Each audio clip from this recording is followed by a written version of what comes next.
मिरगाचो पाऊस सक्रिय जाल्ल्यान शेतकऱ्यांनी शेतां रोवपाक सुरवात केल्या। दिवचल तालुक्यांतल्या वेगवेगळ्या भागांत आता नांगरणीच्या कामाक शेतकऱ्यांनी नेट धरला।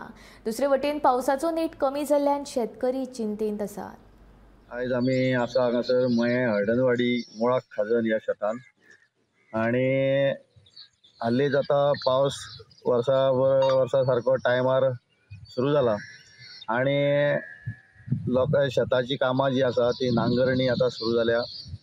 थोड्या जर पावस वेळेर सारको व्यवस्थित पडलो जाल्यार एक 8 दिसांनी तरवो बी ही कामां सुरू जातली। बिचोलेंतल्यान आमी लास्ट इयरची आमची खरीफान 550 समथिंग एरिया आशिल्ली।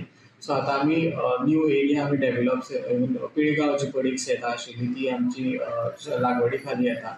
तशेंच साळ मेणकुरा गांवांनी आमची बरीचशी भात शेती जाता। सो एक सादारणशे 570 हेक्टर सुमार आमची मिरगाचो पावस वेळार सुरू जाल्लो आसा। मिरगाचो पावस वेळार सुरू जाल्ल्यान शेतकरी मातशे खोशी आसात।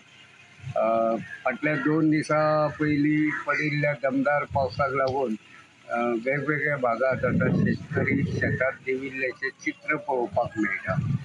दिवचल तालुक्यांतल्या मये, पिळगांव आनी हेर वाठारांत शेतकऱ्यांनी मशागतीची म्हळ्यार नांगरणीची कामां हातांत घेतिल्लीं आसा।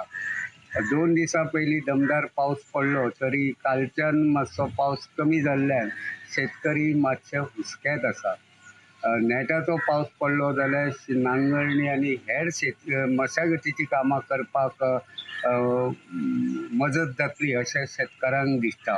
परत एक फावट दमदार पावस पडचो आनी शेताची कामां नेटान सुरू करपाक मजत जावची अशें शेतकऱ्यांक दिसता। आतां पळोवचें पडटलें पावस परत दमदार सुरवात करता काय परत गडी मारता ते। मात शेतकरी आपल्या कामान सद्या व्यस्त आसात। गोमंतक टीव्ही खातीर हांव रिपोर्टर तुकाराम सावंत।